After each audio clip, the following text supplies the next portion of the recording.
Hello विद्यार्थी मित्रों, example number 1.13 ની આપણે ચર્ચા કરીએ। એમાં 1.12 જે એક્ઝામ્પલ છે એનો આપણે રેફરન્સ લેવાનો છે, બરાબર। સ્વાધ્યાય 1.12માના બંને ગોળાઓ એક સમાન માપના છે। આપણે જો અહીંયા એ ગોળો અને બી ગોળો લીધો છે, સમાન માપના છે તો એના પરનો વિદ્યુતભાર પણ સમાન હશે, તો ક્યુ જેટલો વિદ્યુતભાર લઈએ છે, बराबर। त्रीजो तेमना जेवो ज पण विद्युतभार रहित गोळो, त्रीजो गोळो सी लीधो छे आपणे, विद्युतभार रहित एटले तेना पर कोई विद्युतभार छे नहीं, बराबर। प्रथम गोळा साथे संपर्कमां एटले ए साथे एने कॉन्टेक्टमां लाया एटले आ बंनेनो शुं थाय, सरवाळो थाय, बराबर।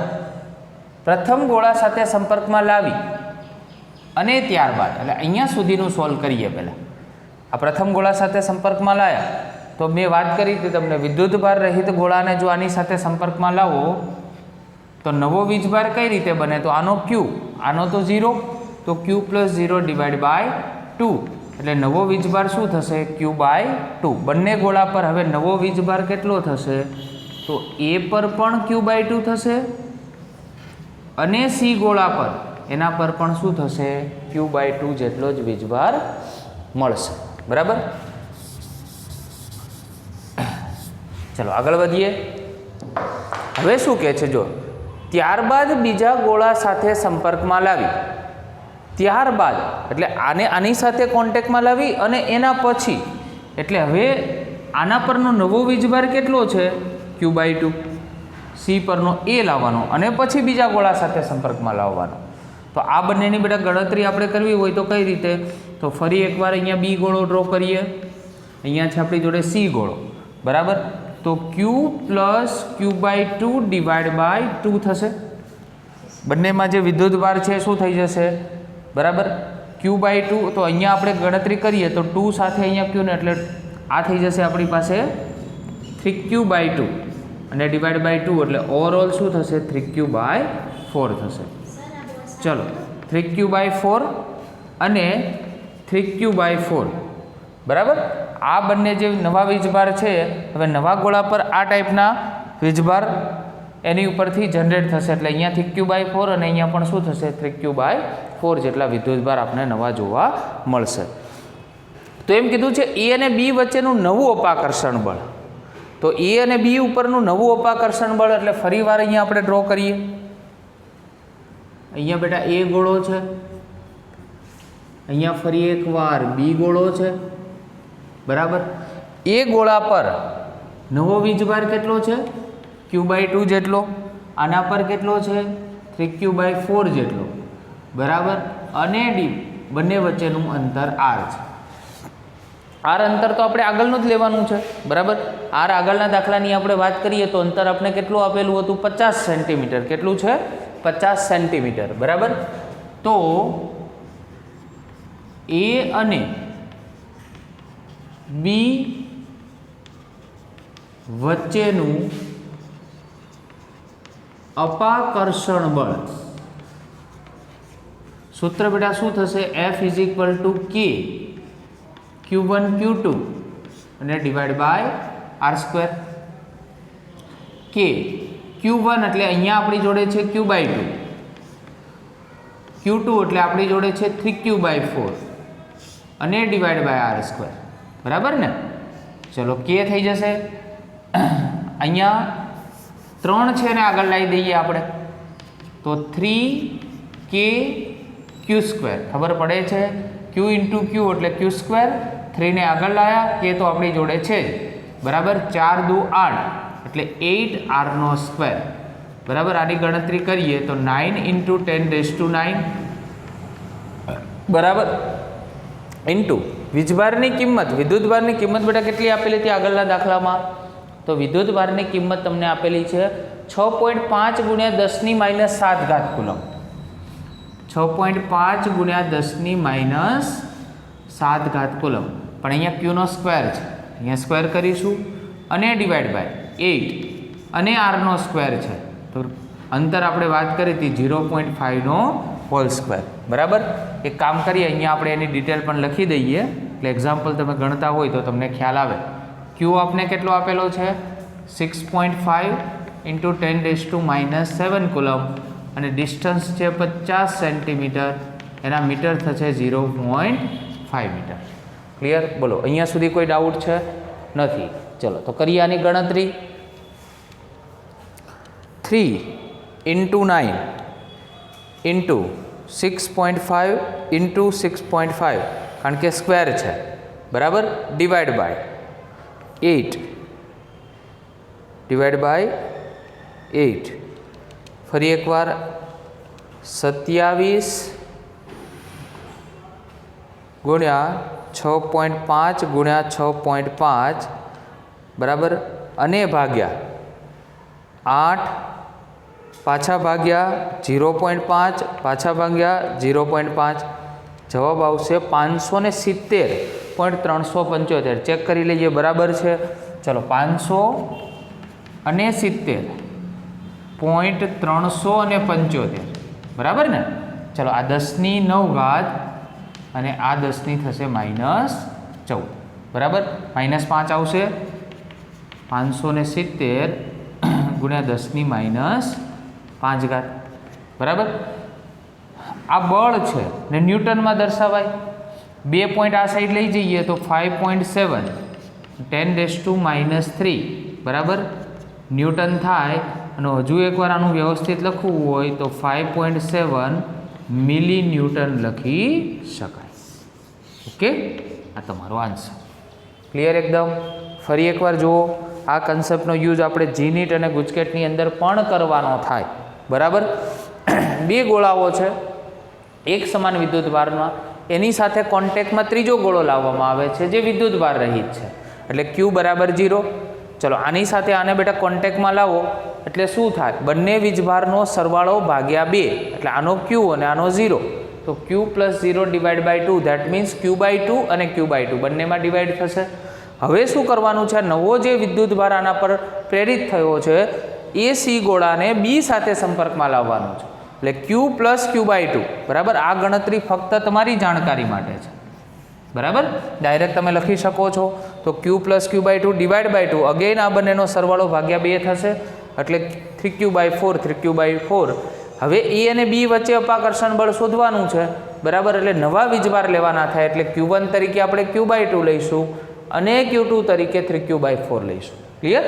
ચાલો નેક્સ્ટ. આકૃતિમાં સમાન વિદ્યુત ક્ષેત્રમાં ઋણ વિદ્યુતભારોના ગતિપથ દર્શાવેલા છે. બરાબર. આ ગતિપથ જુદા જુદા તમને આપેલા છે. 3 ગતિપથ છે, 1 2 અને 3. ઋણ વિદ્યુતભારોના ચિહ્નો આપો. ઋણ વિદ્યુતભારોના ચિહ્નો આપો અને કયા કણ માટે વિદ્યુતભાર અને દળનો ગુણોત્તર મહત્તમ હશે. ટોટલ 3 કણ આપેલા છે. બરાબર. તો યાદ રાખો પહેલાં તો બરાબર, અહીંયા જે તમને આકૃતિમાં આ ઉપરની જે પ્લેટ આપેલી છે એ ધન છે અને નીચેની પ્લેટ છે ઋણ છે. આપને ખ્યાલ છે કે 1 અને 2 નંબર છે એ ધન તરફ આકર્ષાય છે. ધેટ મીન્સ કણ 1 અને કણ 2 એ ઋણ વીજભારિત હશે, જેથી તે ધન તરફ આકર્ષાય છે. ક્લિયર? આ ઋણ હોય તો ધન તરફ આકર્ષાય ને, અને આ ધન હશે એટલે ઋણ તરફ આકર્ષાય. તો જો લખી શકાય કે કણ 3 એ ધન વીજભારિત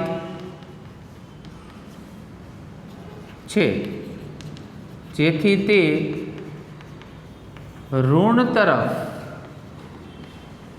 આકર્ષાય છે. પણ આટલાથી પ્રશ્ન આપણો પૂર્ણ થતો નથી. આગળ વાંચો. કયા કણ માટે વિદ્યુતભાર અને દળનો ગુણોત્તર મહત્તમ હશે? વિદ્યુતભાર અને દળનો ગુણોત્તર એટલે વિદ્યુતભારને E કહી દઈએ અને દળને કહીએ બેટા M. યાદ રાખો, વિદ્યુતભાર અને દળનો ગુણોત્તર એ હંમેશા સ્થાનાંતરના સમપ્રમાણમાં હોય. કોના સમપ્રમાણમાં હોય? સ્થાનાંતરના. તો જુઓ તો 1 અને 2 કણ કરતાં 3 નંબરના કણે વધુ સ્થાનાંતર કર્યું એવું દેખાય છે કે નહીં? 1 અને 2 કરતાં 3 નંબરના કણે વધુ સ્થાનાંતર કરેલ છે, તો આ ગુણોત્તર મુજબ કહી શકાય કે કણ 3 માટે વિદ્યુતભાર અને દળનો ગુણોત્તર મહત્તમ હશે. શું હશે? મહત્તમ હશે. બરાબર. તો સ્થાનાંતર કોના સમપ્રમાણમાં હોય?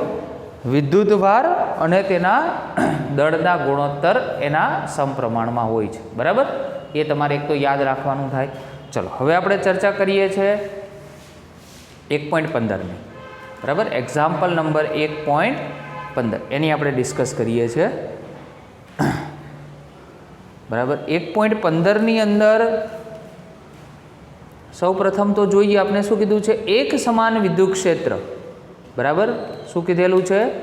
એક સમાન વિદ્યુત ક્ષેત્ર એ તમને આપેલું છે. કેટલું છે? 3 × 10³ 3 × 10³ આઈ કેપ ન્યૂટન પર કુલમ નો વિચાર કરો. એટલે એની કિંમત આપણી જોડે છે 3 × 10³ આઈ કેપ ન્યૂટન પર કુલમ. વાયઝેડ સમતલને સમાંતર, વાયઝેડ સમતલને સમાંતર જેનું સમતલ હોય તેવા 10 સેન્ટીમીટર બાજુવાળા ચોરસ, એટલે બાજુની લંબાઈ, ચોરસની બાજુની લંબાઈ આપેલી છે 10 સેન્ટીમીટર. બરાબર. એને મીટરમાં આપણે કન્વર્ટ કરીએ એટલે 0. કેટલા થશે? 1 મીટર થશે. બરાબર. તો આ ક્ષેત્રનું ફ્લક્સ કેટલું હશે? તો વિદ્યુત ફ્લક્સ માટે જ્યારે ક્ષેત્રફળની વાત આવે ત્યારે આપણી પાસે φ E × ΔS આવું સૂત્ર હતું. બરાબર. પરંતુ અહીંયા સંપૂર્ણ સમતલની જો આપણે વાત કરીએ, ΔS એટલે તો નાનો એવો ભાગ.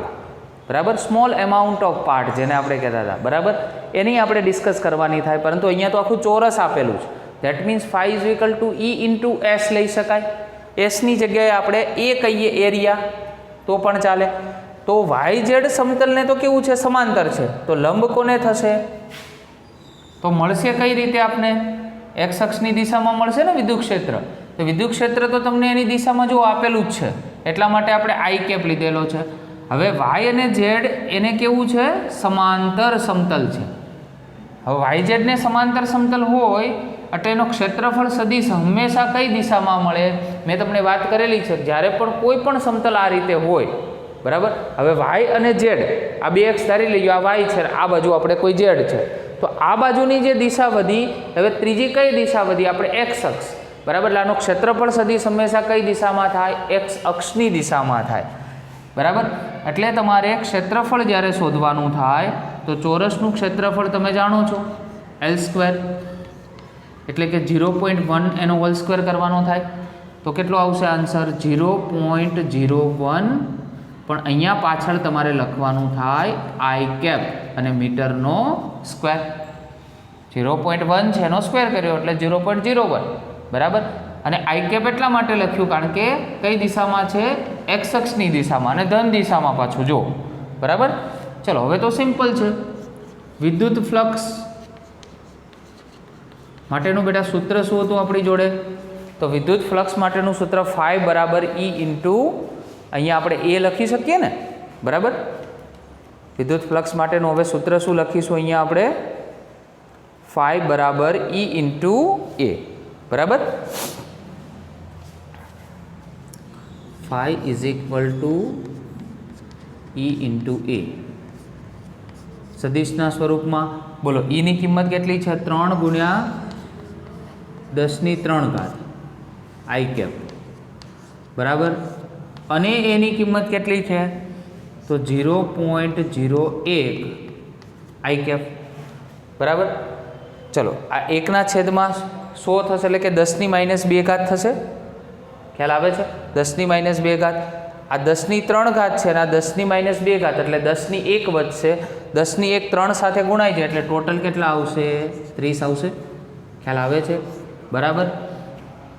એકમ એક તો તમે વેબર લખી શકો અને બીજો એકમ આના પરથી પણ લખી શકાય, બરાબર.